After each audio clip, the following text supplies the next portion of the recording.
இன்னைக்கு வந்து சுட சுட பாலக்கீரைய வச்சு பாசிப்பருப்பு, பாலக்கும் வச்சு ஒரு கூட்டு தான் பண்ண போறோம். அது வந்து நல்ல சாதத்தில வந்து நெய் ஊத்திட்டு, அந்த கூட்டு வச்சு சாப்பிட்டா ரொம்ப சூப்பரா இருக்கும். நாங்க வந்து மட்ட அரிசி தான் சாப்பிட்றோம். ஸோ, அது கூட வந்து இந்த கூட்டு அவ்ளோ நல்லாயிருக்கும். கூட ஒரு வறுவல் வச்சு சாப்பிட்டா, இல்ல அப்பளமோ, வடகமோ எது வச்சு சாப்பிட்டாலும் சூப்பரா இருக்கும். ரொம்ப சிம்பிள் கூட்டு. இது சாதத்துக்கு சப்பாத்திக்கெல்லாம் கூட ரொம்ப நல்லாயிருக்கும் தொட்டுன்னு சாப்பிட்றதுக்கு. ரொம்ப மைல்டா ரொம்ப நல்லாயிருக்கும். ஸோ, இதுக்கு வந்து செய்யறதுக்கு வந்து ஃபஸ்ட்டு வந்து கீரைய வந்து நான் பேபி ஸ்பினச் இருக்கும் இல்லையா? அந்த இதான் எடுத்திருக்கேன். அந்த கீரைய வந்து நல்லா கழுவிட்டு, அத வந்து எவ்வளோ பொடியா அரிய முடியுமோ அவ்வளோ பொடியா அரிஞ்சுக்கணும். பாருங்க, இது மாரி அரிஞ்சிட்டோம்னா நம்மளுக்கு சமைக்கிறது வந்து ரொம்ப ஈஸி. இது அரியறதும் ஒண்ணும் பெரிய கஷ்டம் இல்ல. ஈஸியா அரிஞ்சிடலாம். நல்லா கழுவி எடுத்துட்டு, அது பாருங்க எவ்வளோ பொடியா நறுக்க முடியுமோ நறுக்கி எடுத்துக்கணும். ஸோ, இது வந்து ஒரு 312 கிராம் இருந்தது அந்த டப்பால. இது காஸ்ட்கோல வாங்குன டப்பா தான். 300 கிராம்னு வச்சுக்கோங்களேன் கீரை. அந்த கீரைக்கு வந்து ஒரு 1/4 கிலோ வந்து 1/4 கப்பு வந்து பாசிப்பருப்பு. அந்த பாசிப்பருப்ப வந்து நல்லா வந்து லேசா வாசனை வர வரைக்கும் வறுத்துடணும். பாசிப்பருப்பு எப்பயுமே பச்சையா யூஸ் பண்ணக்கூடாது. அந்த பருப்ப வந்து லேசா வாசனை வர வரைக்கும் வறுத்துட்டு, அதில வந்து கழுவிட்டு, அதில 1 கப்பு வந்து நான் தண்ணி ஊத்தி வச்சிருக்கேன். இந்த தண்ணி வந்து கரெக்ட்டா இருக்கும். அந்த பருப்பு வேகறதுக்கு, கூட்டோட பதத்துக்கும் வந்து இந்த தண்ணி வந்து கரெக்ட்டா இருக்கும். ஸோ, இது வந்து தனியா எடுத்து வச்சுப்போம். அதுக்கப்புறம் வந்து ஒரு 1/2 கப்பு துருவுன தேங்காயா இருந்தா ஒரு 1/2 கப்பு தேங்கா, பத்தையா இருந்ததுன்னா ஒரு 6லேருந்து 7 பத்த தேங்கா. இது வந்து பாதாம் சீவல் இது. எல்லா கடையிலயுமே கிடைக்கும். இது நான் காஸ்ட்கோல தான் வாங்குனேன். இது ஒரு 2 டேபிள் ஸ்பூன். பாதாம் பருப்பா இருந்ததுன்னா ஒரு 5லேருந்து 6 பாதாம் எடுத்துக்கலாம். இது பாதாம் வந்து ஆப்ஷனல் தான். வேண்டான்னா விட்டுறலாம் அது. அது ஒரு தனி ஃப்ளேவர் குடுக்கும். திக்னஸ் குடுக்கும். அதுக்கப்புறம் வந்து ஒரு 3 பச்சை மிளகா.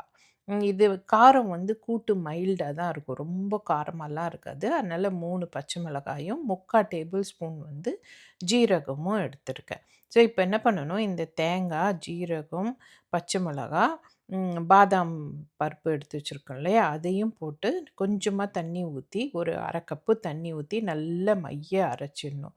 அப்புறம் கொஞ்சம் கொத்தமல்லி, கருவேப்பிலை வேணும். தாளிக்கிறதுக்கு வந்து 1 டீஸ்பூன் கடுகு, 1 டீஸ்பூன் ஜீரகம், ஒரு காஞ்ச மிளகாய் கிள்ளி வச்சிருக்கேன்.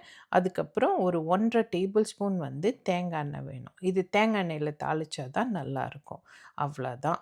இப்ப வந்து இந்த பருப்பு எடுத்தோம் இல்லையா? அது வந்து நல்ல தண்ணி கொதிக்கிற வரைக்கும் ஃப்ளேம்ல வச்சுட்டு, தண்ணி கொதிச்ச உடனே கொஞ்சம் வந்து மீடியம் ஃப்ளேம்க்கு எடுத்துன்னு வந்துடலாம். மீடியம்லேருந்து லோவுக்கு எடுத்துன்னு வந்துட்டு, இந்த பருப்பு ஒரு 1/2லேருந்து 3/4 அப்படி தொட்டா அப்படி நசுங்குற அளவுக்கு வெந்தா போதும். ஏன்னா கீரை போட்டு வேக வச்சும்போது அது சேர்ந்து வெந்துரும். அது மாரி வெந்த உடனே கீரைய போட்டுடுவோம். கீரைய போட்டு நல்லா கலறி விட்டுட்டு, இந்த கீரை போட்ட அப்புறம் இதில தண்ணி ஊத்தணும்னு அவசியம் இல்ல. ஏன்னா, அந்த கூட்டு வந்து கொஞ்சம் கட்டியா இருந்தா தான் நல்லாருக்கும். தண்ணி தேவையில்ல அதுக்கு. இதுக்கப்புறம் நான் இன்கிரீடியன்ட் சொல்லும்போது உப்பு மறந்துட்டேன். ஒரு 1/2 டேபிள் ஸ்பூன் வந்து உப்பு போட்டு கலறிடலாம். ஏன்னா, இது கீரையிலேருந்தே தண்ணி விடும். ஸோ, அதனால தண்ணி வந்து ஊத்தக்கூடாது இதுக்கு. நல்லா இருக்காது அப்புறம். பாருங்க, இது மாரி நல்லா கலறிட்டு, இத மூடி ஒரு 2 நிமிஷம் வந்து லோ ஃப்ளேம்லயே வச்சு குக் பண்ணலாம். ஏன்னா கீரை வந்து ரொம்ப சீக்கிரம் வெந்துரும். ரொம்ப ஈஸி இது. மொத்தமா அந்த கீரை அரியிற நேரம் தான். அதுக்கப்புறம் ஒரு 5 நிமிஷத்துல பண்ணிடலாம் இத. பாருங்க, கீரை வந்து நல்லா வெந்துடுச்சு. நசுக்கி பார்த்தோம்னா தெரியும். எடுத்து பார்த்தோம்னா பாருங்க நல்லா வெந்துடுச்சு. இப்ப வந்து அந்த தேங்காயில வந்து ஜீரகம், பச்சை மிளகாய்லாம் போட்டு அரைச்சிருக்கோம் இல்லையா? அந்த விழுத போட்டுக்கலாம். அத போட்டுட்டு, இதுக்கப்புறமும் தண்ணி நெறைய ஊத்தக்கூடாது. அந்த மிக்ஸிய நல்லா கழுவி ஒரு 1/4 கப்பு தண்ணி ஊத்துனா போதும். அவ்வளோதான். பாருங்க. கொஞ்சம் கூட்டு வந்து நல்லா கட்டியா அந்த ஒரு மாரி நல்ல மைல்டு காரத்தோட இருந்தா தான் கூட்டு வந்து நல்லாருக்கும்.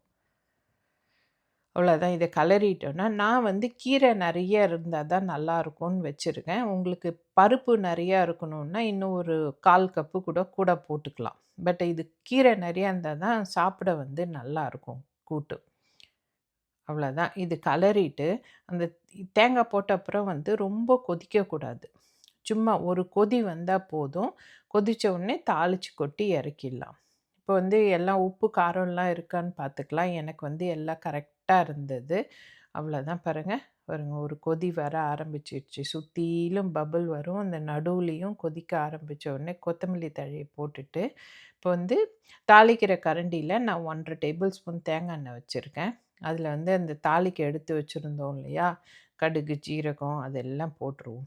போட்டுட்டு அது பொரிஞ்ச உடனே ஸ்டவ்வ நிறுத்திட்டு கருவேப்பிலை கிள்ளி போட்டுறலாம். பாருங்க கருவேப்பிலைய போட்டுட்டு கீரையில கொட்டிட்டா அவ்வளோதான். நம்மளோட கீரை கூட்டு ரெடி. இத செஞ்சு பார்த்துட்டு எப்படி இருக்குன்னு சொல்லுங்க. Thank you.